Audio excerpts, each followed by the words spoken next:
দুইটা ভয়ঙ্কর পাপের কথা বলে দেই। এই দুইটা পাপে যারা আসক্ত হয়ে আছে তারা তওবা করে ফিরে আসলে পরেও সারা জীবন তাদেরকে এটা সাফার করতে হবে। কথা বুঝতে পারছেন না? তওবা করে ফিরে এসেছেন মনে করে, তারপরেও আপনাকে সারা জীবন এই পাপের ফলটা ভোগ করতে হবে। এক, মাদক দ্রব্য দীর্ঘদিন সেবন করেছেন, তওবা করেছেন, ফিরে এসেছেন, আল্লাহ হয়তো মাফ করে দিয়েছেন, আল্লাহ পাক মাফ করে দিয়েছেন, বাট আপনি আপনার দেহের যে ক্ষতিটা করে ফেলেছেন এটা পোষাতে পারবেন না। এক নাম্বার। দুই, তখন আপনি যদি বিয়ে করেন আপনি স্ত্রীকে সন্তুষ্ট করতে পারবেন না। হ্যাঁ।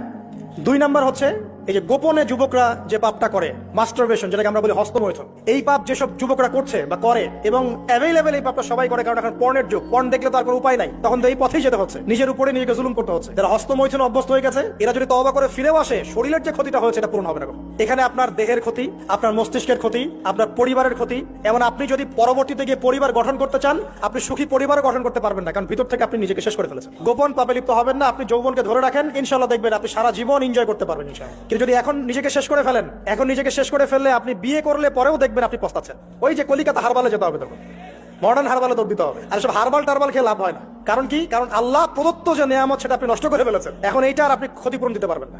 জীবনটাকে সিরিয়াসলি নেন। দেখেন, আমার মতো বয়সে, আমার চেয়ে প্রায় 10 বছর বয়স আগেই তারেক বিন জিয়াদ স্পেন জয় করেছিল।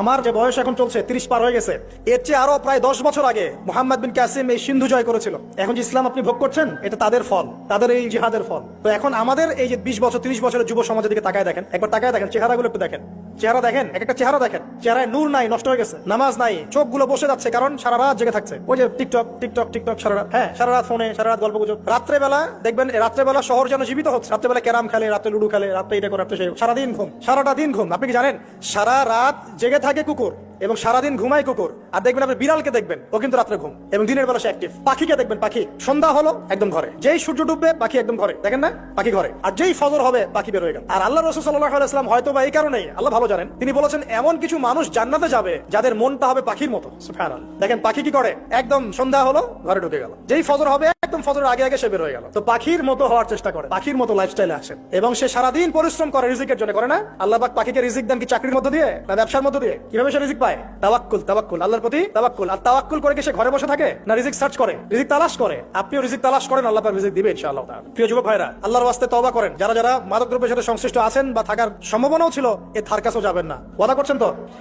এবং গোপন পাপে লিপ্ত হবেন না। মুসলিম তরুণ যুবকদেরকে উদ্দেশ্যে বলছি যে আপনারা কায়িক পরিশ্রম করেন, কায়িক পরিশ্রম করেন, 5 ওয়াক্ত সালাতটা আল্লাহর ওয়াস্তে নামাজে মসজিদে এসে পড়েন।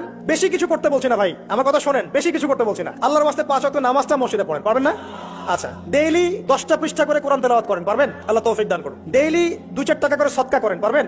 আচ্ছা, প্রত্যেকদিন কিছু দাওয়াতি কাজ করেন, আমর বিল মারুফ, সৎ কাজের আদেশ করবেন, নাহি আনিল মুনকার, অসৎ কাজে নিষেধ করবেন, পারা যাবে ইনশাআল্লাহ। আপনি হালাল রিজিকের একটা সন্ধান খোঁজার চেষ্টা করেন, পারবেন ইনশাআল্লাহ। পড়াশোনায় নিজেকে ব্যস্ত রাখেন, লেখাপড়ায় নিজেকে ব্যস্ত রাখেন। যদি এর পাশে আপনি সময় পান, আমি বলবো আপনি খেলাধুলা করেন। যদি সময় কিছু বের করতে পারেন, কায়িক কিছু পরিশ্রম করেন, প্রয়োজনে কিছু কসরত করেন, জিম করেন, খেলাধুলা করেন। তারপরেও পড়নে যায় না, তারপরেও গার্লফ্রেন্ডের পিছনে সময় নষ্ট করেন না, তারপরেও যে টিকটক, ফেসবুক, ইউটিউব নিয়ে পড়ে থাকেন।